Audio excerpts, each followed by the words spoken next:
My name is Dita Pashalimkit, and I'm a PhD student in Dr. Ching Ching Liu's group.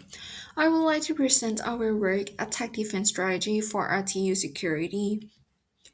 RTUs or remote terminal units provide the control center real-time data from physical devices and transmit operational commands from control center to the physical layer.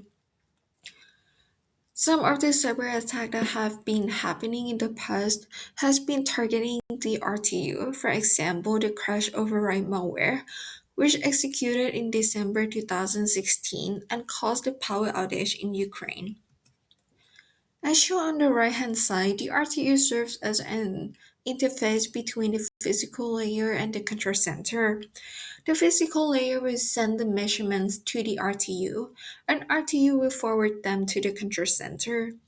Assume that the measurements from the physical layer got falsified, and the RTU doesn't have any security mechanism to detect that.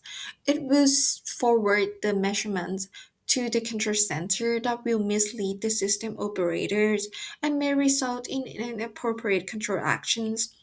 And the communication protocol that is used in this process is the MMS or the Manufacturing Message Specification that is defined under the IEC 61850 protocol. So in this study, we would like to propose the MMS-based attack defense that consists of three steps. The first step is the detection and mitigation. As shown in the flowchart diagram, all the measurements that we receive at the RTU will undergo the KCL verification. The measurements that follow the KCL will be marked as legitimate measurements, and the measurements that violate KCL will be marked as anomalies. All the anomalies will undergo the machine learning classification to identify if there are power system events or cyber attacks. In the case of cyber attack, those falsified measurements will be dropped. In the second step, the recovery step, we install the concurrent intelligent electronic device or CIED inside of the substation. This CIED works similar to the typical IED in the sense that it can monitor the measurements and can send the measurements to the RTU and also the control center.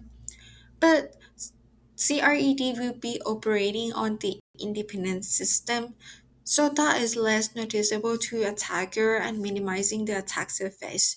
So in the case of the cyber attack, the RTU will access the correct measurements from the CRED instead of the typical IED. And the last step is the protocol translation. Because there is protocol mismatch and the communication process, that the RTU will communicate with the physical layer with the MMS protocol, but communicate with the control center with the DNP3 protocol. The protocol translation has to be performed before sending the data of the RTU to the control center. So in the detection and mitigation step, we have used the machine learning techniques to classify between the power system events and the cyber attack. We have tested it on the two models. The first one is the autoencoder model.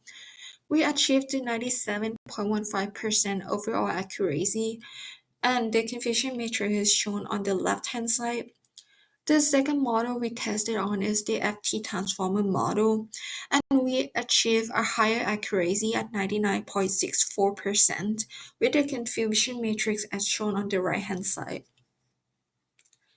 So as a conclusion, we have proposed a cyber resilience methodology for RTUs, trying to prevent the sending of the falsified measurement to the control centers. And we have analyzed their MMS-based data packets and developed the intrusion detection algorithm that based on the law of physics and deep learning methods to detect and mitigate the cyber threats. We have identified the difference between the cyber attack and the power system event with the autoencoder model and the FT transformer models that we able to achieve the accuracy of 97% and 99.64% respectively.